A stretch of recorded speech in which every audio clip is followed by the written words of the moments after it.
Hungary की capital Budapest से लगभग 174 किलोमीटर की दूरी पर मौजूद ये है हंगरी का इकलौता और पूरे यूरोप कॉन्टिनेंट का सबसे बड़ा हिंदू गांव, जो हंगरी में कुछ ऐसा कर रहा है जिसकी आप कल्पना भी नहीं कर सकते। हंगरी के इस गांव में रहने वाली महिलाएं केवल साड़ियां पहनती हैं। यहाँ के पुरुष केवल धोती, कमीज और सनातन के दूसरे पारंपरिक कपड़े पहनते हैं। गांव में खेती करने के लिए ट्रैक्टर्स का यूज नहीं बल्कि बैलों के साथ सनातन के प्राचीन तौर तरीकों का इस्तेमाल किया जाता है। यहाँ के बच्चे मॉडर्न एजुकेशन के साथ साथ संस्कृत भाषा सीखकर वैदिक ज्ञान का अनुसरण करते हैं और सबसे बड़ी बात, यहाँ के बच्चे स्कूलों में माथे पर तिलक लगाकर जाते हैं और स्कूल से आने के बाद इस गांव में बनी गौशालाओं में गौ माता की सेवा करने जाते हैं। और पिछले कुछ सालों में हंगरी के इस सबसे बड़े हिंदू गाँव में आने वाले टूरिज्म की संख्या इतनी ज्यादा बढ़ चुकी है कि एक साल में जितने पर्यटक पूरे हंगरी में आते हैं उससे 3 गुना ज्यादा पर्यटक अकेले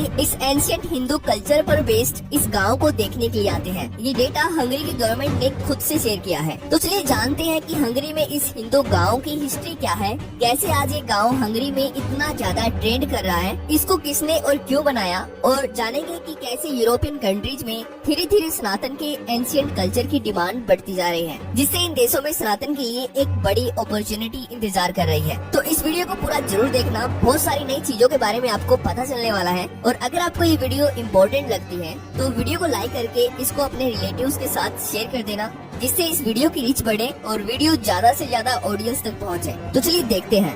दोस्तों, इस गांव के कई नाम हैं। सबसे पहला नाम है कृष्णा वैली, दूसरा नाम है नव ब्रज धाम यानी कि नया ब्रज धाम, तीसरा नाम है इंडियन कल्चरल सेंटर। पर इस गांव का मुख्य नाम कृष्णा घाटी यानी कि कृष्ण वैली ही है, जो लगभग 660 एकड़ में फैली हुई है। इस गांव में खुद के स्कूल्स हैं, खुद के आयुर्वेदिक सेंटर्स हैं, मंदिर है, खुद की जैविक कृषि, वो भी बैलों के साथ सनातन के प्राचीन पारंपरिक तौर तरीकों से की जाती है, जिसको देखकर आपको भी ऐसा लगेगा कि सच में हंगरी के इस गांव में सतयुग की शुरुआत हो चुकी है। इसके साथ ही इस गांव में खुद की इलेक्ट्रिसिटी है, यानी कि पूरे गांव के हर घर और हर बिल्डिंग के ऊपर सोलर सेल लगाए गए हैं, जिससे हंगरी की गवर्नमेंट ये बात खुद मानती है कि ये पूरा गांव आत्मनिर्भर है, जो हंगरी की नेशनल ग्रिड का हिस्सा नहीं है, जो गौशालाओं से और जैविक कृषि से अपने साधन खुद उत्पन्न कर रहा है। तो अब प्रश्न वही उठता है कि हंगरी में इस गांव को कब और किसने बनाया। दोस्तों, आपको ये जानकर हैरानी होगी कि हंगरी में इस गांव को बनाया गया था आज से लगभग 30 साल पहले, यानी कि सन 1993 में हंगरी के एक महान हिंदू संत शिवराम स्वामी के द्वारा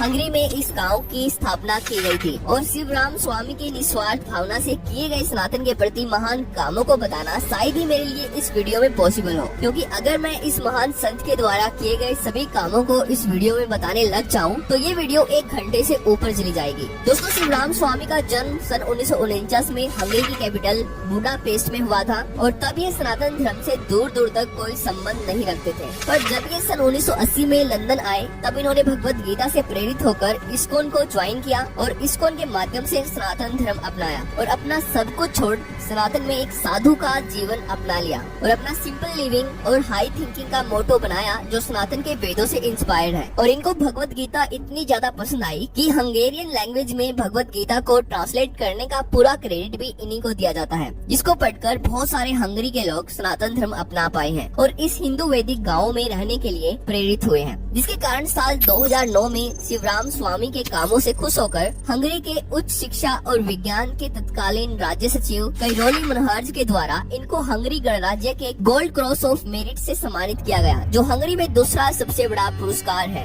यह पुरस्कार शिवराम स्वामी के उत्कृष्ट और मूल्यवान धर्मार्थ और मानवीय कार्यों के लिए इनको दिया गया था। पर दोस्तों, केवल इतना ही नहीं, जैसे कि मैंने आपको वीडियो के स्टार्टिंग में बताया कि एक साल में जितना टूरिज्म अकेले पूरे हंगरी में आता है उससे 3 गुना ज्यादा टूरिज्म एक साल में अकेले हंगरी के इस हिंदू गांव को देखने के लिए आता है। यानी कि एक साल में केवल 10,000 पर्यटक पूरे हंगरी में आते हैं, जो इनका ऑफिशियल डेटा है। और दूसरी तरफ एक साल में 30,000 से ज्यादा पर्यटक केवल हंगरी के इस हिंदू गांव को देखने के लिए आते हैं, जैसा कि आप इस वीडियो में देख सकते हो।